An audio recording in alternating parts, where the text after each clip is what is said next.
محبت جس نے سکھلائے، سلام اس پر کہ جس نے زخم کھا کر پھول برسائے۔ اللہ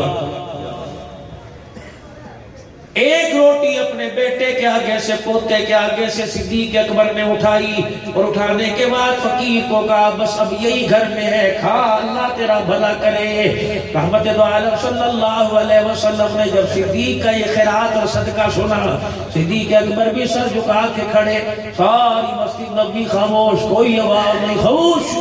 صدیق اکبر کہتے میں نے یوں کر کے سر اٹھایا، میں نے نگاہ نبوت کی طرف اٹھائی تو کیا دیکھتا ہوں، چھم چھم آنسو گر رہے ہیں، زاروں قطار روتے روتے داڑھی مبارک پر ہو رہی۔ میں نے عمر کو دیکھا، وہ بھی رو رو کے ہلکان ہو گیا، صحابہ کو دیکھا رو رو کے ہچکی بن گئی۔ صدیق کہتے ہیں میں اسی اثناء میں زمین پہ بیٹھنے لگا، حضور نے یوں نبوت والا انگلی کا اشارہ کیا، فرمایا صدیق کھڑا رہے جب تک میں نہ کہوں تجھے بیٹھنے کی اجازت نہیں۔ صدیق اکبر حیران، حضور اٹھ کھڑے ہوئے، فرمایا صدیق ادھر تو کھڑا ہوا ہے، ادھر میرے پیچھے جبرائیل کھڑا ہو کے تجھے اللہ کا سلام کہہ رہا ہے، اور کہہ رہا ہے صدیق آج تُنے جو ایک روٹی فقیر کو دے دی، تیری خیرات پر اللہ آج آسمان کے سارے فرشتوں پہ فخر کر رہا۔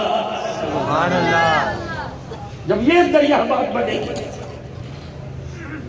او میرے یارو، جب یہاں سے بات ملتی ہے، پاور یہاں سے ملتی ہے، تو میرے عزیزو روڈ پر کتا مرا پڑا ہو، انسان موٹر سائیکل بچا کر جاتا ہے، اور جب یہاں کی پاور بجھ جائے تو پیسے دے کے بھائی کو قتل کروا دیتا ہے۔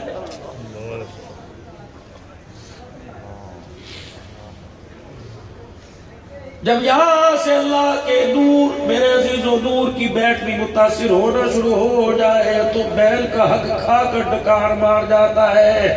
اگر میرے عزیزو یہ ایمان کی رونق، ایمان کا نور باقی رہتا ہے تو اللہ اکبر۔ سری سختی رحمت اللہ علیہ کی باندی کہہ لگی حضرت جی کا کیا ہوا؟ کہنے لگے بڑے دنوں کے گوشت دکھایا، آپ نے فرمایا پیسے لے جا بازار سے لے آ، وہ پیسے لے کے گئی، گوشت لے کر آئی، جب پکا لیا، دسترخوان بچھا لیا، روٹی گرم، سالن گرم، سالن برتن میں ڈال کر حضرت سری سختی رحمت اللہ علیہ کے پاس رکھا۔ آپ نے فوراً روٹی کی طرف ہاتھ بڑھایا، کھینچ لیا، فرمایا بتا اس گلی میں کون کون یتیم رہتا ہے، کون کون بھوکا رہتا ہے؟ کہنے لگی ہے تو بہت سارے۔ ذرا جا پتہ کر کے آ کس کے گھر روٹی نہیں پکی؟ کہنے لگی گوشت دینے گئی تھی فلانے کونے کا، گھر کا یتیم باہر کھڑا تھا۔ میں نے کہا کیوں کھڑا ہے؟ کہ امی کوئی نہیں جو روٹی پکائے، ابا کوئی نہیں جو روٹی لائے، بھوک لگ رہی ہے۔ سری سختی نے مسلح پر وہی دسترخوان پہ بیٹھ کے زور سے اللہ کا نام لیا، فرمائے سالن اٹھا، یہ روٹی اٹھا۔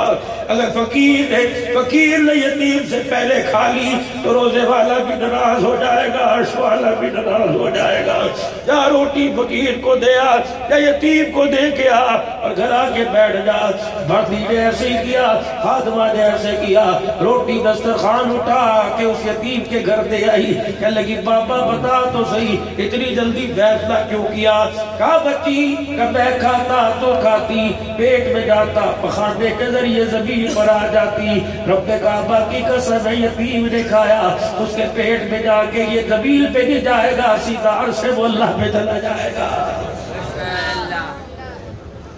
وَأَمَّا السَّائِلَ فَلَا تَنْهَرْ۔ سیدہ عائشہ رضی اللہ تعالیٰ عنہ نے فرمایا سائل کا حق ہے، بے شک اونٹ پر سوار ہو کے آئے، دل کرے دے دو ورنہ کو اللہ تیرا بھلا کرے۔ بہن بھی تو دروازے پر آتی ہے، اور میرے عزیزو اللہ اکبر، بیٹی بھی تو دروازے پر آتی ہے۔ شوہر کا کام کوئی نہیں، شوہر تک کرتا ہے جب آپ کیسے لے کے آ، اس کی نہ مانے تب پھنسی، تیرے آگے ہاتھ پھیلایا تب پھنسی۔ جب وہ تیرے گھر آئے اور آ کے سر جھکا کے بیٹھ جائے، امی بے کو ڈر لگتا ہے تو گل کر، جلدی سے بیٹی کا ہاتھ پکڑ کر ماتھا چوم کے اپنے پاس بٹھایا کر، کہنا بچی تو بات کر کیا ہے؟ جب بچی رو کے دکھانا شروع کرے تو یہ نہ پوچھا کرو کب واپس کرے گی، یہ پوچھا کرو کتنے چاہیے، لاؤں گا، میں باپ ہی تو ہوں، یار سے تھوڑی کہے گی، باپ ہی سے تھوڑی کہے گی۔ یقین ڈالو جب اس گھر سے بچی راضی ہو کے چلی گئی، اس نے تنہائی میں کھڑے ہو کے یوں ہاتھ اٹھا کے آسمان پہ دیکھنا شروع کر دیا۔ اللہ دنیا بھی بنا دے گا، آخرت بنا دے گا۔ بچیوں کی دعاؤں میں اللہ نے اثر رکھا۔ سیدہ فاطمہ کی کہانی آؤ تمہیں سناؤ۔ حضور علیہ السلام صحن بیت اللہ میں نماز پڑھ رہے تھے، سجدے میں گئے، ابو جہل نے آ کے حضور کو سجدے میں دیکھا، کہنے لگا کون ہے؟ وہ پہاڑ کے دامن میں اونٹ ذبح ہو رہا ہے۔ کون ہے؟ تازہ اونٹ کا اوج اس کے پیٹ سے نکال کر محمد عربی صلی اللہ علیہ وسلم کے سر پہ لا کے ڈال دے گا۔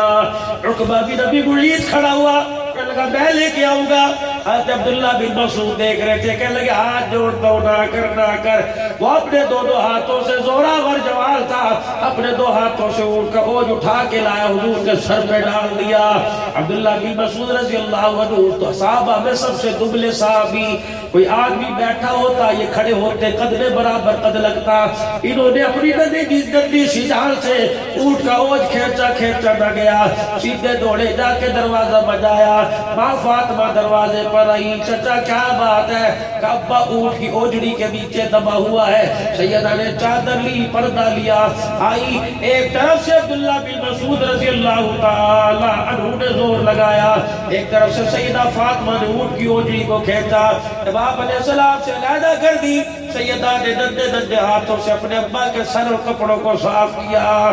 اللہ اکبر۔ عبداللہ بن مسعود کہتے ہیں سیدہ فاطمہ بیت اللہ کی دیوار کے ساتھ کمر کا سہارا لگا کے کھڑی ہو گئی، اور سیدہ نے ننھے ہاتھ اٹھائے، کہنے لگی عرش والے جنہوں نے میرے باپ کو ستایا ان کا بیڑا غرق کر دے۔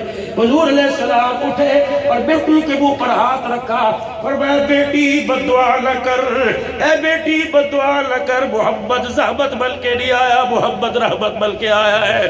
فرمایا دنیا والوں بیٹیوں سے دعا کروانا، بیٹیوں سے کی بد دعا سے بچنا۔ جب بیٹی آنکھ میں آنسو لا کر یوں ہاتھ اٹھا دیتی ہے، اللہ اس کے ہاتھوں کو خالی زمین پر نہیں لٹاتا۔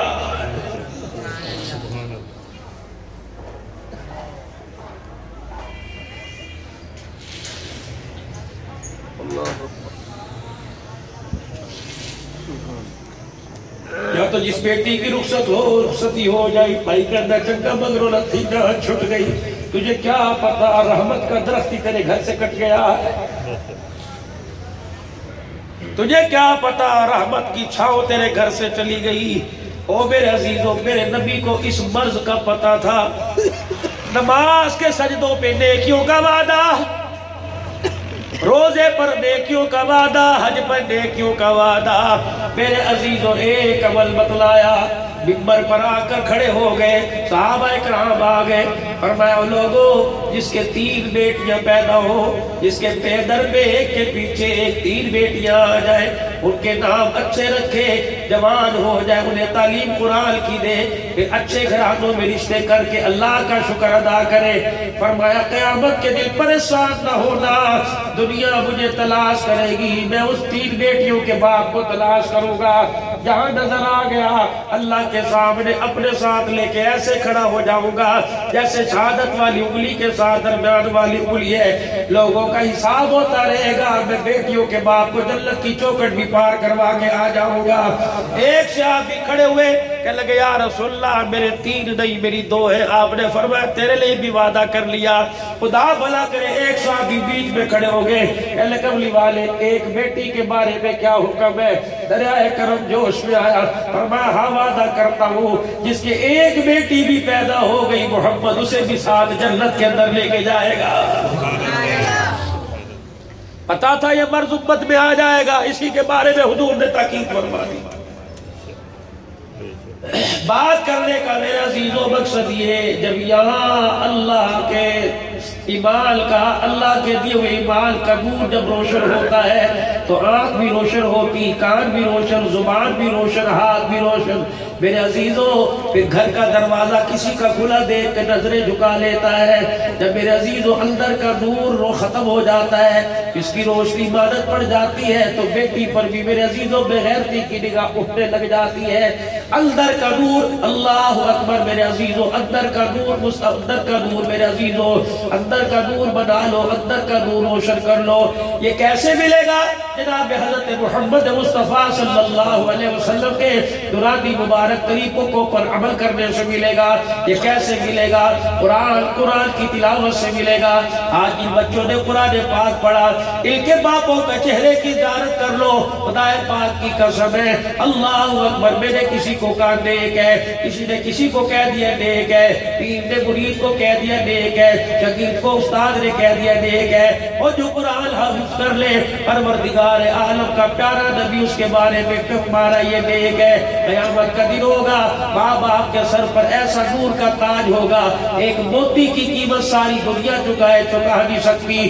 کتنے مقدروں والے یہ لوگ ہیں، اور لوگوں اب تو قرآن کریم جو لوگ پڑھ نہ سکے، اولاد جوان ہو گئی، دل کے اندر خیال آتا ہوگا میں بھی قرآن پڑھتا، دل کے اندر خیال آتا ہوگا میرا بچہ بھی قرآن کا حافظ بڑھتا، تو بھی اب کوئی بات نہیں، اللہ نے موقع دیا۔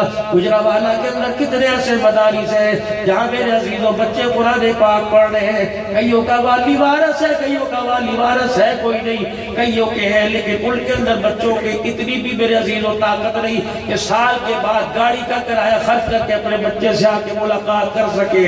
ایسے اداروں میں جاؤ، اپنے ماہانہ بجٹ میں سے، اپنی تنخواہ میں سے 50,000 60,000 تنخواہ ہے، کہ 2,000 قرآن پڑھنے والے کے لیے، نبی کے مہمان کے لیے میرے گھر سے جائے گا، رب کعبہ کی قسم دے، پھر اللہ تجھے کیا عطا فرمائے۔